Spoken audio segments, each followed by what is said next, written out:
اهلا بيكم في اول مره من جايبينها من تحت. في قصص نجاح كتير بتبدأ من القمة، لكن في حكايات ورا الكواليس محدش بيعرفها. احنا هنا جايبينها من تحت.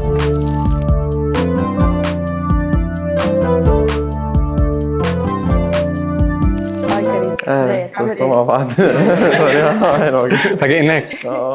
احكي لنا بقى جبتها من تحت ازاي؟ جبتها من تحت انا احييك والله على الفكرة، مبدئيا فكرة حلوة. انا جبتها من تحت ازاي؟ انا اللي جبتها من تحت، انا بابايا استشهد وانا عندي 14 سنة. دي قصة ما كنتش بحكيها، بس مؤخرا لما وصلت اللي انا عايزه بقيت اقولها، لان انا ما كنتش عايز الناس تحبني عشان خاطر دي، لا انا عايز الناس تحب كريم، وبعد كده انا احكي قصته وانا اوريدي معروف يعني.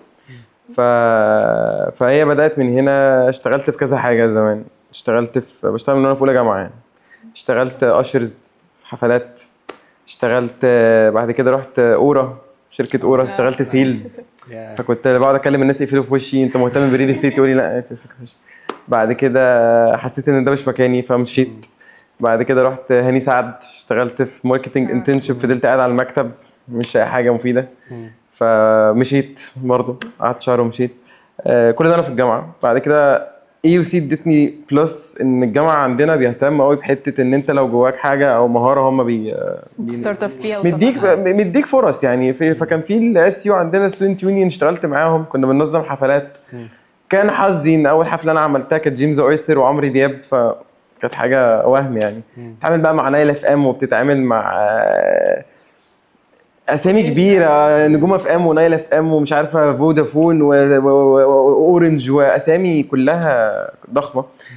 وهنا اتعرفت على، وانا بتكلم برضو كان دخلت بقى في حته الانفلونسرز يعني. كنت وقتها لسه ما فيش اي حاجه خالص، لسه كنت في اولى جامعه. كنت رايح بجيب انفلونسرز اعزمهم، فبدايه المعرفه كانت عزيز العقاد. اوكي. ده اول حد انا عرفته من الكوميونتي ده. وعزيز شخص اخويا جدا، حبيبي يعني. وعارفه من زمان وبتاع واتكلمنا هنا. انا عرفت عزيز العقاد هنا. والجيل ده اللي هو جيل عزيز العقاد، والجيل الكبير ده اللي اكبر من، مش عايز اكبرهم يعني، بس اللي هو الجيل اللي اكبر هو اللي حبب الناس، او هم اللي خلقوا فكره سوشيال ميديا. هم اللي بداوا فكره ان انا اطلع على الكاميرا واتكلم، وهم كانوا وقتها يتعدوا على الصوابع يعني، كانوا قليلين جدا يعني. بعد كده ابتديت ان انا اشتغل في حته، حبيت حته الايفنتس قوي. بعد كده رحت بعد كده اشتغلت مع محمد رمضان. محمد رمضان ممثل؟ كان وقت بقى هو بيغني. اوكي. يعني كنت انا بقى مع واحد اسمه نبيل السويسي، كان عنده شركه اسمها ميديا سكوب. اه. اشتغلت معاهم. كنت بشوف بقى الايفنتس دي بتتعمل ازاي، المسرح، الدنيا. رحت معاهم حفله الساحل، اشتغلتها. كنت انا اللي بقى اورجنايز اللي بيحصل في الباك ستيج، واشوف ايه اللي بيحصل behind the scenes والمحمد رمضان هيطلع امتى ويغني ايه، والكيو ان هو يغير لبسه دلوقتي بس في ظل هذه البروسيس انا دايما ما كنتش شايف نفسي باك ستيج. انا شايف نفسي مكان ستيج. ايوه. الشخص اللي بيغني، انا شايف نفسي هنا. بس عامل دي ازاي؟ انا ما صدقني ما اعرفش. خلصنا محمد رمضان، مشيت. بعد كده قمت مسافر البرتغال سمستر ابرود 6 شهور، اوحش 6 شهور في حياتي. الصراحه انا بحب مصر ومتعلق بمصر جدا، ما بحبش الغربه. ولما سافرت بره ما شفتش ان في اوبورتيونيتيز فايتين، بالعكس انا في مصر بعرف اطلع افكار اكتر. هناك الناس طف قوي وباردين بس عملت شله صحاب توانسه لذاذ جدا. حلو. طلعت بفايدة. بفايده الصراحه. وادتني ان انا اعرف اعتمد على نفسي. انا ما كنتش اعرف اقعد مع نفسي خالص. كنت يعني لازم يبقى في حد معايا، لازم يبقى في ناس معايا، لازم ابقى سامع الناس، لازم يبقى في دوشه. لما سافرت بره اتعلمت ان انا لا، انا ممكن اعتمد على نفسي واقعد لوحدي. وحسيت بقيمه امي قوي الصراحه. كده اللي هو انا ما كنتش بعرف اطبخ واغسل واعمل وبتاع، فاللي هو الامهات مهمين جدا في الحته دي، اللي هو انا بطبخ وبغسل وبنشر فاللي هو لا، ده كتر خيرهم قوي، فاهم. فلما رجعت اشتغلت كنت انا لسه بقى، انا تامر حسني ما نعرفش يعني، ما اعرفوش بيرسونالي، بس اشتغلت معاهم مع تامر يحيى حفله واحده مدير اعماله. برضو فكره الاورجنايزنج والسيت اب وبتاع وكده. بعد كده قلت لا خلاص، انا كفايه كده، كفايه حلو قوي كده. بدات سوشيال ميديا 2022. قعدت اعمل فيديوهات ما حدش بيشوفها غير امي لمده سنه ونص. سنه ونص انا بعمل فيديوهات ما حدش صحابي بيتريقوا عليا اللي انت بتعمله دوت. يعني كل اللي كانوا حواليا المحيطين بيا محدش مصدق في البروسيس. كان ايه الكونتنت بتاع الفيديوهات دي؟ كنت بطلع ادي الناس نصايح بيني وبينها، ولا انا كنت عملت ايه عشان ادي الناس نصايح. يعني انا دلوقتي لو انا لما بقعد اتفرج على الحته دي يقول كنت ادي نصايح ليه وفيديو 6 دقايق، فمين يتفرج عليه اصلا؟ فاهم اللي هو. فكنت عايش ان انا واصل لحاجه من قبل ما اوصل لها.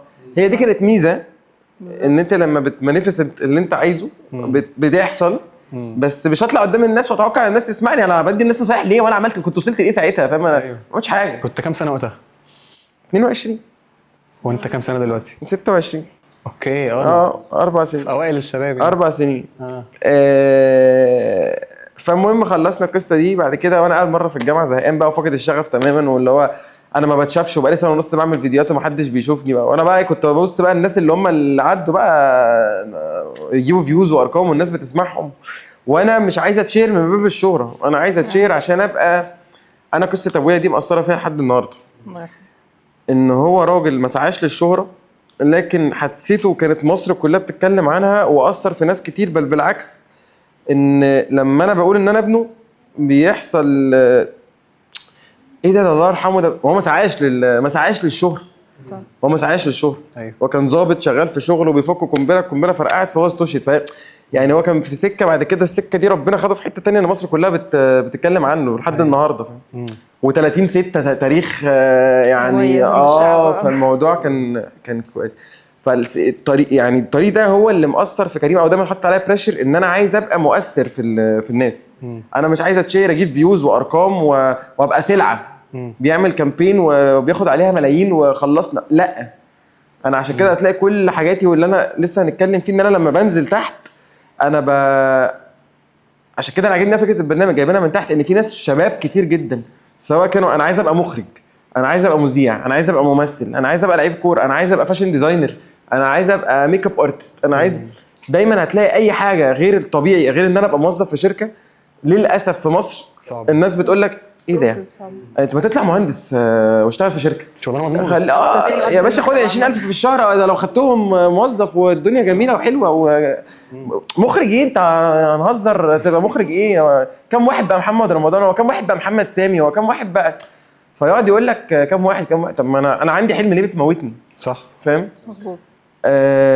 فده كان الفيجن، ان انا الرحله اللي انا عديت بيها من اول لما بابا استشهد بالحاجات اللي انا شفتها في حياتي، لان الحياه من غير اب برضو صعبه.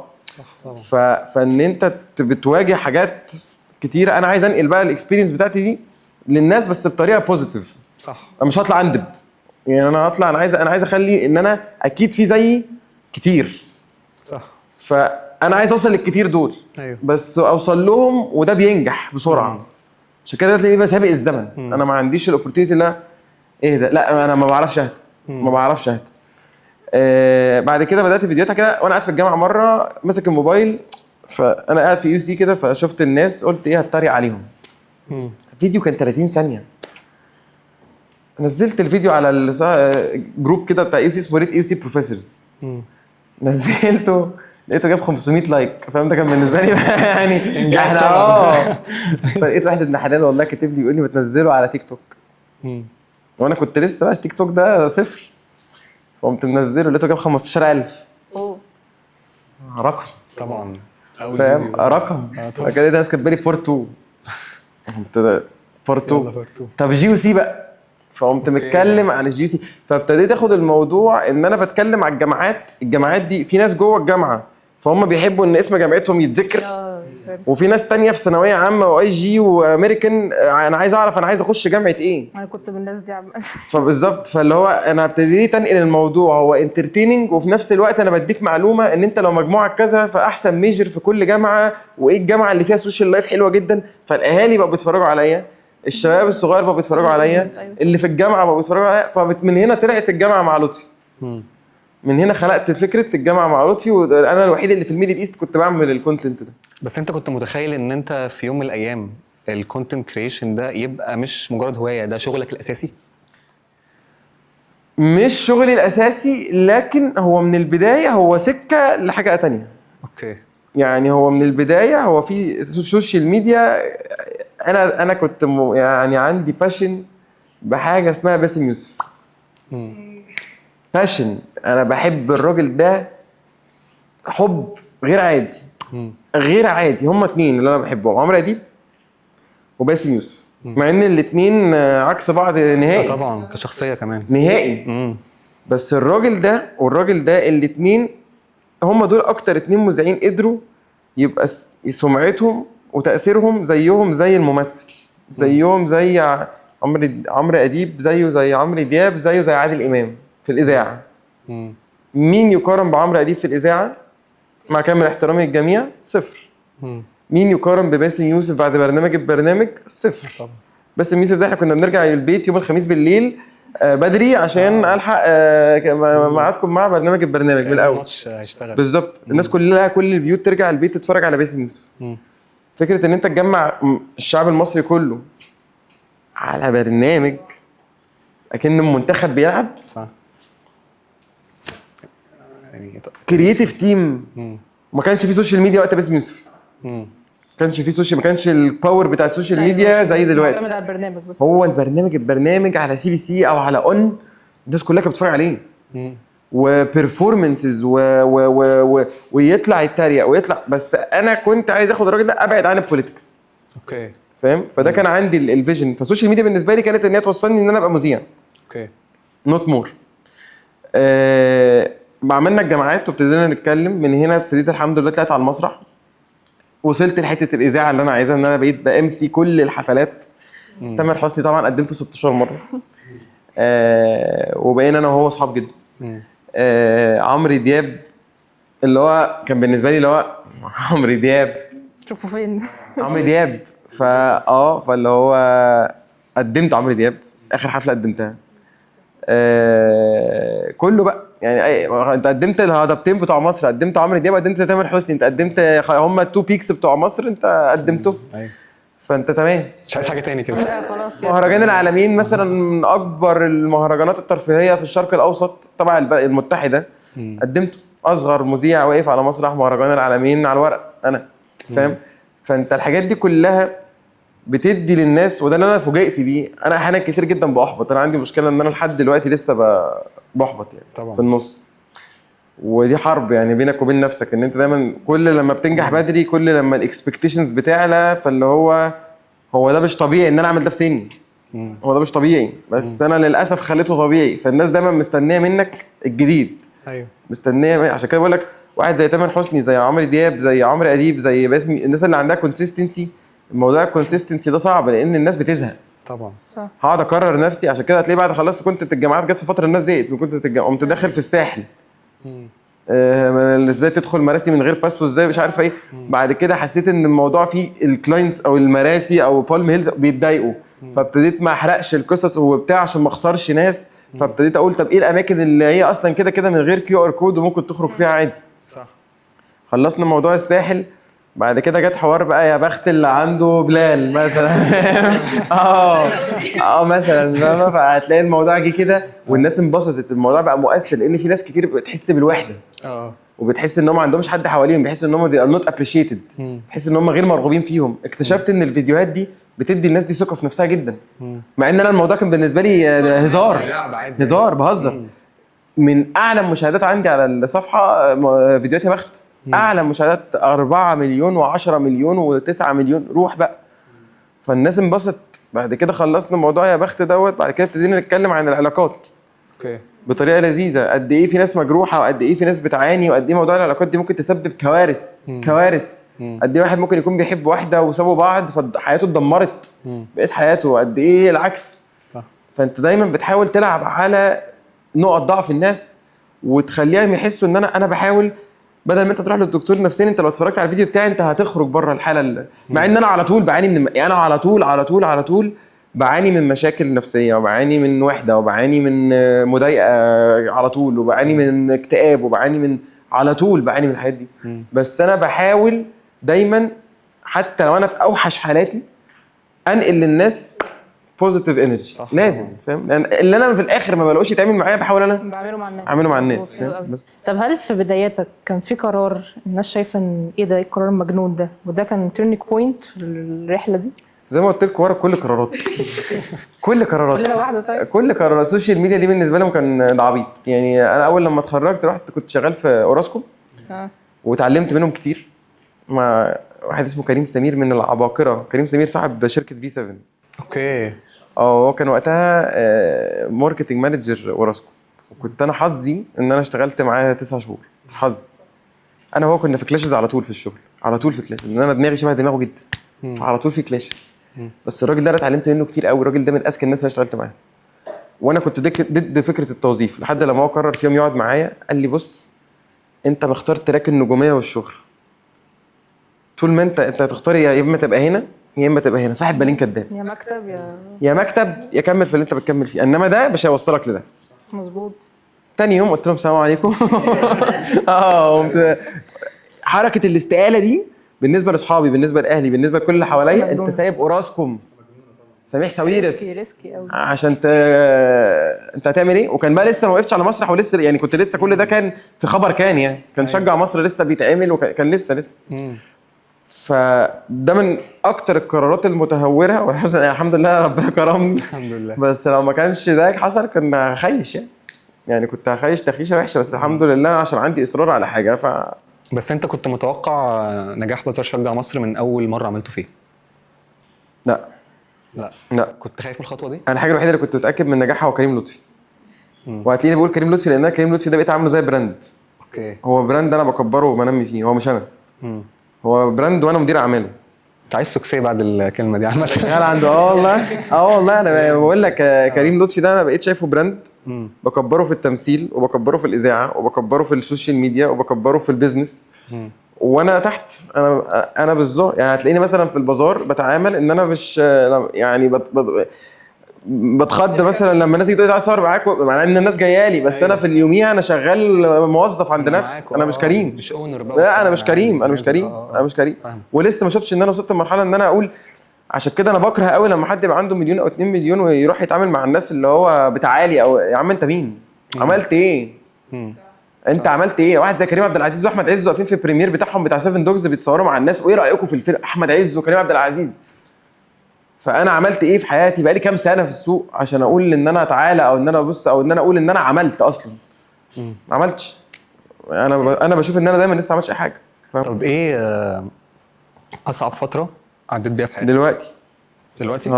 تعدي فتره صعبه حاليا؟ طبعا دلوقتي من اصعب الفترات النفسيه اللي انا بمر بيها. لان انت وصلت لمرحله حلوه جدا محتاج تحافظ عليها، والضغط عليا جامد جدا جدا. سني صغير والناس اللي بتحاربني كبار جدا، فانت بتجتهد وبتسعى وبتسعى وبتسعى وبتسعى وبتحس ان انا خلاص بقى عايز فرصه طلعوني على المسرح. طب تمام. فانت طلعت يعني انا مثلا مفاجاه هقولها ان انا لما بطلع على المسرح كل مره انا بطلع بعد طلوع روح عمرها ما جت معايا سهله. فابتديت اجز من الموضوع، فاللي هو لا يلا تعالوا نلعب بقى، انتوا مش عايزين تطلعوني على المسرح؟ طب انا هعمل بازار بنفسي وهعمل حفله وهطلع اقدمها وهجيب جمهور بنفسي. يلا فاهم؟ فالموضوع بقى فيه بريشر عليك، اللي هو للاسف قليلا ونادرا لما بتلاقي ان يعني انا قبل شجع مصر وبقولها عادي، قبل الفان زون انا قعدت الف على سبونسرز مصر كلهم 5 اللي وافقوا. بعد الفان زون بعد النجاح اللي هم شافوه ده الناس اللي جات لك بقى انا اللي قاعد برفض دلوقتي. شجع مصر فكرتها بدات 2024 لما كان منتخب مصر بيلعب افريقيا. الراجل ده حضر البدايه. وانا كنت قاعد على القهوه، وبعدين كان في نفس اليوم ماتش مصر ومش فاكر مين بيلعب كده، وبعدين كان في نفس اليوم برشلونه ومدريد بعدها بنص ساعه. فالماتش شغال وبتاع، والمنتخب كان متعادل باين، جبنا جول التعادل في اخر دقيقه. فلقيت الناس غير يا عم القرف ده، هات لنا ماتش برشلونه ومدريد منتخب ايه. وكل اللي بيقول كده كان جيل معين اللي هو جيل الجنزي. اوكي. فساعتها جت في دماغي فكره، قلت طب انا عايز الشباب الصغير ده يرجع تاني يتفرج على المنتخب زي ما احنا كنا بنتفرج على 2006 2008 2010. ايوه. فطب يلا هم ايه اكتر حاجه بتجر الشباب؟ كوره طبعا. الكوره كله عامه. واللوكال براندز. صح. الجنزي لوكال براندز. كل الناس هتلاقي، حتى بص كل الناس هتلاقيهم لابسين ايوه لوكال براندز. فقررت ان انا اشجع الصناعه المصريه الصبح، شجع مصر البازار، وبالليل نشجع المنتخب. صح من هنا جت شجع مصر، صح. شجع الصناعه المصريه الصبح وبالليل نشجع دايماً المنتخب. القهوه بتطلع افكار دي مرعبه مميته. ف... ف... فعملنا الفكره، وبعد كده طبعا العدد كان حوالي 250 بني ادم. انا فاكر اول يوم ده كان 250 شخص. كنت فاكر بقى ان دول يعني اوه. بعد كده ابتديت اطور في الموضوع، كمل شجع مصر من غير المنتخب بقى، الصبح شجع الصناعه المصريه، وبالليل ابتدينا نعمل حفله. مم. عشان انت عشان تخش اي حفله بتدفعي تذكره. فانا قررت ان انا هلغي القصه دي. تذكرتك هي بقت البرودكت اللي انت بتشتريه من البازار. يعني انت دخلتي اشتريتي توب مثلا، فالتوب دوت ب 500 جنيه، الريسيت هو ده اللي هيدخلك الحفله. فكره صايعه جدا بصراحه. كرييتيف. فالحمد لله فظبطت معايا. بعد كده قعدنا عملناها كذا اديشن، 8 اديشنز. بعد كده وقفت شهر 11 كان اخر اديشن. كان في شاب انا بدات بيه ونهيت بيه. يعني احنا جبنا شاب حبيبي، وجبنا تومي اخويا، وكريم اسامه، وفارس سكر. ايوه كان مع كريم اسامه. فكان في يوسف العشري نسينا. كان في كذا حد جم كانوا عاملين اداء حلو قوي. بعد كده بقى قررت ان انا وقفت. بعد كده رجعنا تاني بشجع مصر بقى، اللي هو كاس العالم 26 اخر واحده الفان زون. كانت مصر 3500 بني ادم. ما شاء الله. فاهم قصدي؟ من 250 ل 3500. انا كمان شفت انها كانت لما نزلت عندك كانت سولد اوت ما شاء الله في اول ساعه. 45 دقيقه كمان ما شاء الله. 45 دقيقه حلو قوي. 45 دقيقه كانت سولد اوت. 45 بعدها دقيقه تاني بقى الناس فتحنا تاني بعديها. كنا الاول قافلين على 1000. بعد كده قمنا فاتحين 1000 ونص. بعد كده قلت لهم افتحوا 2000 2000 ونص 3 قفلنا على 3 ونص. ده يعني عدد. طب وكان يوم بالنسبه لك يعني انت ضغط مرعب. طبعا مرعب. مسؤول عن بص، 3000 شخص في مكان واحد. عملت معاهم ازاي؟ ضغط مرعب، بس ده رجعني شغفي. انا قبليها ما كانش عندي شغف. اوكي. يعني انا كنت بعمل البتاع ده وانا ميت نفسيا، وميت مش عايز اعمل حاجه. كنت عشان ما كنتش متوقع مثلا؟ ما كنتش. لا كنت في حاله نفسيه وحشه جدا. مش في احسن فتراتي، موقف بقالي 6 شهور. ما فيش اي شغف يعني. فالتيم الصراحه اللي كان معايا بقى فيجوال فيرس، اللي هم 3 بنات كده، سلمى وسيلة وروان، هم اللي كانوا معايا، وهم اللي قالوا لي لا يلا ودوس وقلت لهم انتوا اعملوها انتوا بقى. يعني اعملوها انتوا، انا بقى انزل فيديوهات بس. ايوه. والفيديوهات عندي كانت واقعه الفتره دي. سبحان الله، نزلت فيديو الفان زون لقيته جاب 300,000. نزلت انستجرام مليون. طب يلا بقى. الشغف رجع. الشغف رجع، يلا فاهم. سخنت بقى.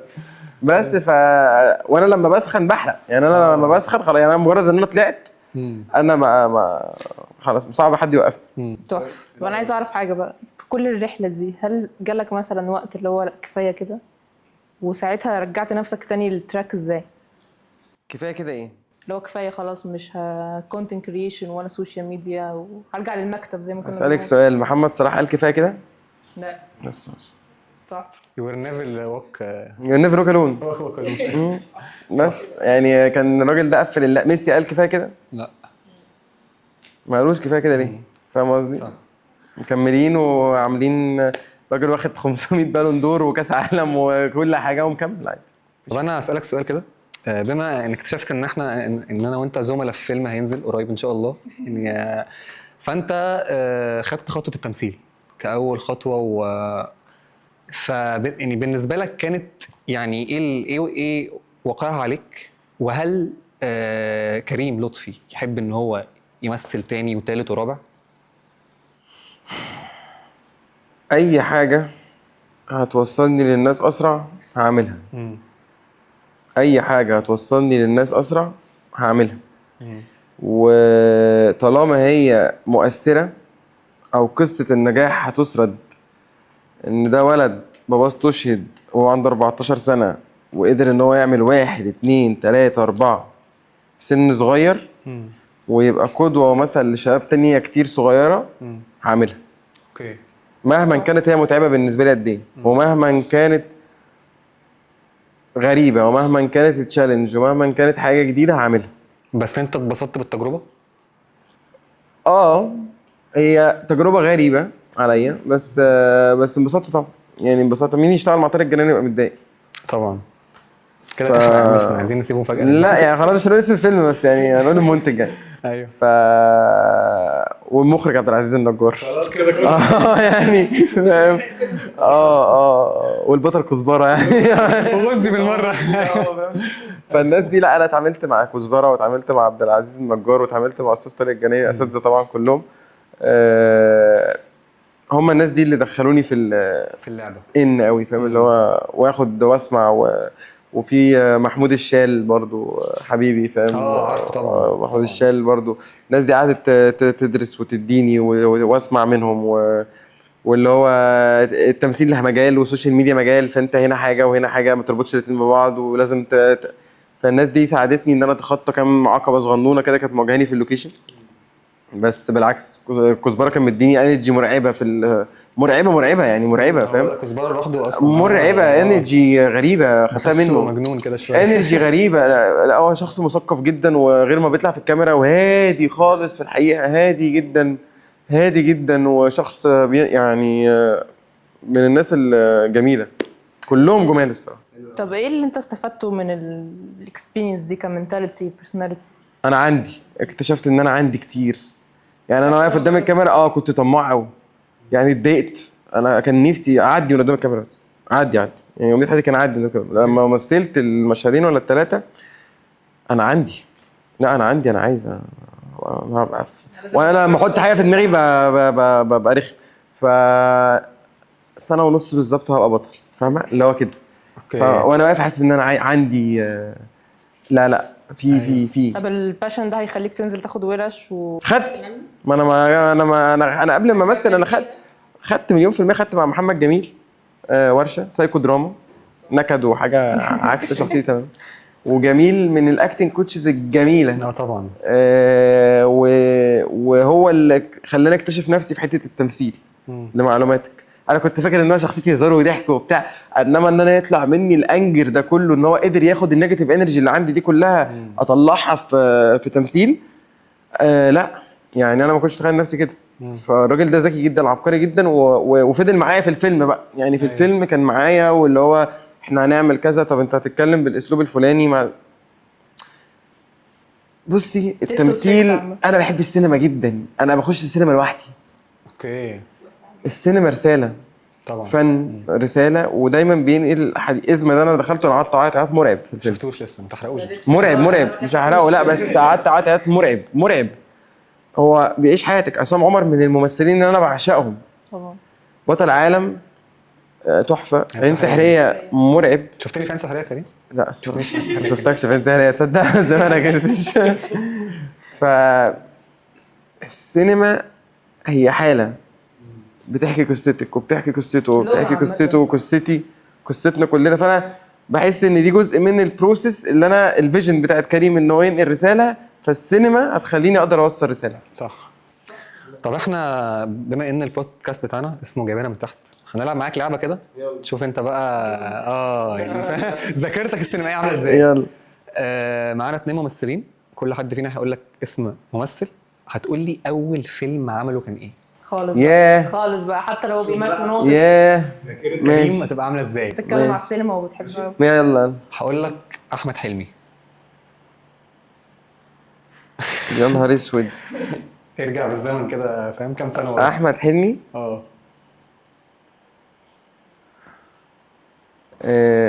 هو انا فاكر احمد حلمي 55 اسعاف، بس انا ما اعرفش هو عمل حاجه قبلها ولا لا. في حاجه قبلها. اول فيلم عمله احمد حلمي. اسهل عليك شويه. قول. كان معاه علاء ولي الدين. لا اكيد لا. ابو الحدود. لا والله ده اول فيلم احمد حلمي. اول فيلم احمد حلمي عمله. شفت ايه ده جامد والله. انا اول مره اعرف، ما تصدق. لا اول فيلم يعمله ده بطوله، ده بدا بطوله. دول كده. ده بقى احمد حلمي دلوقتي. ايه ده لذيذ. ماشي، مين التاني طيب؟ كريم عبد العزيز. انا عارف. ايه؟ مشبوه بتاع عادل امام وهو طفل صغير. صح. بس عيب بقى. انا هزر. ايوه طبعا. لا اثبتت فعلا. ايوه طبعا. لا ما انا بقول عالم كبير والله فعلا. عالم. انا انبسطت معاك جدا كمان. والله انا اللي انبسطت معاكم جدا والله. قاعده كلها جايباها من تحت. لا بجد قصتك ملهمه قوي، ربنا يخليك. ويعني نتمنى عايزينك كده في اخر الحلقه تدي رساله للشباب بقى المحبط، الشباب اللي لسه بيحاول بيجيبها من تحت زي يوصل ما لا لحاجة. بس انا غير مؤهل ان انا ادي يا رساله. باشا انت راجل. لا يعني انا غير مؤهل ان انا ادي رساله، بس نصيحه مش هقول لك رساله. بس نصيحه يعني من اللي انا لسه بعدي بيه، لسه ما وصلتش اللي انا عايزه خالص. مهما وصلت لحاجه ما تشوفش نفسك ان انت وصلت، صح لان اول لما تحس ان انت وصلت ده طريق فشل. صح يعني بمجرد ان انا حسيت بنفسي انا فشلت. صح. فمهما وصلت ومهما نجحت ومهما لا كمل. وعندي حاجه تانية عايز اقولها، ما تخليش كلام اهلك ياثر عليك. صح. يعني ما تخليش كلام اهلك في الاخر اعمل اللي انت عايزه. يعني طبعا نسمع كلام اهالينا، بس في كارير ما اظنش ان انا حد هيحدد لي حياتي. صح انت صح انت محدش هيحدد لي حياتي، انا ساعتها هندم. ولو دخلت كليه انا مش عايزها هسقط، وهاجي ارجع اقول لهم هيحصل مشاكل واحس ان انا طول حياتي فاشل. فلا، اعمل اللي انت عايزه، جرب. صح. هتخسر ايه؟ مظبوط. nothing to lose. يعني انبسطت معاك جدا ربنا يخليك، انبسطت معاك اكتر والله. لا انبسطت جدا والله. وشكرا ليك. شكرا ليكم يا جماعه والله. وشفتوا بقى، عرفتوا ازاي كريم جوه عرفتوا ازاي؟ تحفه. شكرا جدا. وكده حلقتنا خلصت مع كريم لطفي، حبيبي، واحد من حبيبي. اهم الكونتنت كريتورز في مصر ربنا الشباب. يخليك. وان شاء الله نشوفكم في حلقات تانية جايه. سلام. يلا. تحفه يا جماعه.